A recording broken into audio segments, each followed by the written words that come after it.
చెక్కులు 5,000 చెక్కులు మిస్సింగ్. లబ్ధిదారులకు అందినవి 5,000. అందులోనూ కొన్ని అక్రమంగా డ్రా, మిగతావి ఎక్కడ ఉన్నాయనేది మిస్టరీ. వివరాల సేకరణలో అధికారులు. హరీష్ రావు ఆఫీసు ఉద్యోగి వ్యవహారంతో మరిన్ని అనుమానాలు. సీఎంఆర్ఎఫ్ సీఎం రిలీఫ్ ఫండ్, ముఖ్యమంత్రి రిలీఫ్ ఫండ్ ఏదైతే ఉందో ఆ సీఎం రిలీఫ్ ఫండ్ నుండి భారీగా అవకతవకలు జరిగినాయి. మొత్తం అసెంబ్లీ ఎన్నికలకు ముందు సుమారు 1000 చెక్కులను మంజూరు చేసిరట. 10,000 చెక్కులను, అసెంబ్లీ ఎన్నికలకు ముందు 10,000 చెక్కులని మొత్తానికి వాళ్ళు మంజూరు చేయడం జరిగింది. ఆ 10,000 చెక్కులు 5,000 చెక్కులు మిస్సింగ్. 5,000 మాత్రమే అందినాయి, లబ్ధిదారులకు అందినాయి. అంటే 10,000 చెక్కులు ఈరోజు సీఎం రిలీఫ్ ఫండ్ నుండి బయటికి పోతే అందులోకి వెళ్ళి 5,000 చెక్కులు మాత్రమే లబ్ధిదారులకు పోయి ఇంకో 5,000 చెక్కులు లబ్ధిదారులకు పోలేదు అని అంటే ఆ 5,000 చెక్కులు ఏవైతే మిస్సింగ్ అయినాయో ఆ మిస్సింగ్ సంబంధించిన విషయంలో మరి హరీష్ రావు ఆఫీస్ ఎంప్లాయీ అంతా చేసిండు అనే విషయం అయితే అర్థమైంది. దాంతోపాటు హరీష్ రావు నిన్న స్టేట్మెంట్ ఇచ్చిండు. హరీష్ రావు క్యాంప్ ఆఫీస్ ఉద్యోగి అరెస్ట్, ఆయనతో పాటు మరో 3 సైతం అరెస్ట్ అయ్యారు. మరి సీఎం రిలీఫ్ ఫండ్ చెక్కుల విషయంలో చేతివాటమే కారణం అని చెప్పేసి చూస్తున్నాం. ఇందులో నరేష్ చెక్కులు తీసుకెళ్ళినట్లు మా దృష్టికి వచ్చింది. అంటే హరీష్ రావు దగ్గర పనిచేసిన ఎంప్లాయీ చెక్కులు తీసుకుపోయినట్టు మా దృష్టికి వచ్చింది. గతంలోనే అతనిపై మేము పోలీసులకు ఫిర్యాదు చేసినాం. ప్రకటన విడుదల చేసిన హరీష్ రావు కార్యాలయ వర్గాలు అని చెప్పేసి వార్త వస్తుంది. అంటే హరీష్ రావు ఆఫీసులో ఉన్నటువంటి ఎంప్లాయీ 5,000 చెక్కులు మిస్ చేసినాం అనే విషయంలో మేము ఆల్రెడీ ముందే కంప్లైంట్ చేసినాం. దానికి సంబంధించిన విషయంలో మేము ముందుగానే ఒక ప్రకటన కూడా విడుదల చేసినాం.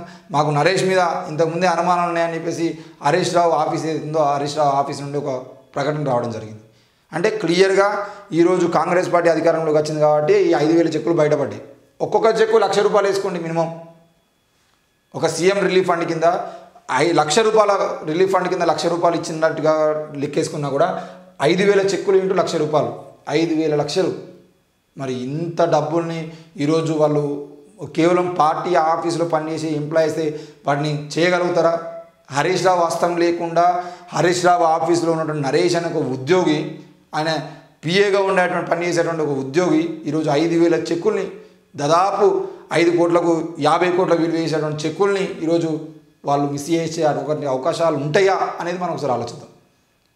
అంటే ఒక హరీష్ రావు అనే మినిస్టర్ తెలియకుండా ఆయన ఆఫీసులో పనిచేసే సాధారణ ఎంప్లాయీ ఆయన సీఎం రిలీఫ్ ఫండ్ చెక్కుల్ని కబ్జా చేసి, అంటే సీఎం రిలీఫ్ ఫండ్ చెక్కుల్ని ఎవరికి తెలియకుండా మాయం చేసేటువంటి ప్రయత్నం చేస్తుడు. ఆయన వ్యక్తిగతంగా ఆయన స్వార్థపూరితంగా చేస్తుండు అని చెప్పేసి వాళ్ళు చెప్తే మనం నమ్మచ్చా? ఈ విషయం కూడా మనం ఒక్కసారి ఆలోచన చేయాలి. ఎందుకనంటే ఈరోజు ఏంటి ఫోన్ ట్యాపింగ్ సంబంధించిన విషయంలో కేసీఆర్ తెలియకుండా, కేటీఆర్ తెలియకుండా ఎవరో అధికారులు వాళ్ళ సొంతంగా వాళ్ళ కోసం వాళ్ళు ముఖ్యమంత్రులు ప్రభాకర్ రావు నేను ముఖ్యమంత్రి కావాలని చెప్పేసి రేవంత్ రెడ్డి ఫోన్ ట్యాపింగ్ చేసిండా? ఏం అసలు అంటే మొత్తానికైతే ముందు వెనుక ఆలోచించకుండా మొత్తం చేసింది వాళ్ళే. చేసిన తర్వాత ఈరోజు దొరికిన తర్వాత ఎవరినో వాళ్ళు ఇరికిచ్చి బయట పంపించడానికి ప్రయత్నం కూడా చేస్తున్నారు. దానికి రేవంత్ రెడ్డి ప్రభుత్వం కూడా అసలు నిందితులను పక్కన పెట్టి పనికిరాని వాళ్ళందరినీ తీసుకొచ్చి అరెస్ట్ చేసి ముందు పెడుతున్నారు. ఈ పేదలకు అందాల్సిన సీఎం రిలీఫ్ ఫండ్ చెక్కుల్లో భారీగా అవకతవకలు జరిగినట్లు అధికార వర్గాల ద్వారా తెలిసింది. 2023 అసెంబ్లీ ఎన్నికలకు ముందు అప్పటి ప్రభుత్వం సుమారు 10,000 సీఎం రిలీఫ్ ఫండ్ చెక్కులను మంజూరు చేసింది. కానీ అందులో 5,000 చెక్కులు మాత్రమే బ్యాంకుల ద్వారా డ్రా అయ్యాయి. మిగతావి బ్యాంకులకు రాకపోవడంతో అవన్నీ ఏమయ్యాయి అనేది మిస్టరీగా మారింది. ఇదే విషయంపై నిఘా వర్గాలు ఆరా తీస్తున్నాయి. డ్రా అయిన చెక్కుల విషయంలో అక్రమాలు జరిగినట్టు ఆఫీసర్లు అనుమానం వ్యక్తం చేస్తున్నారు.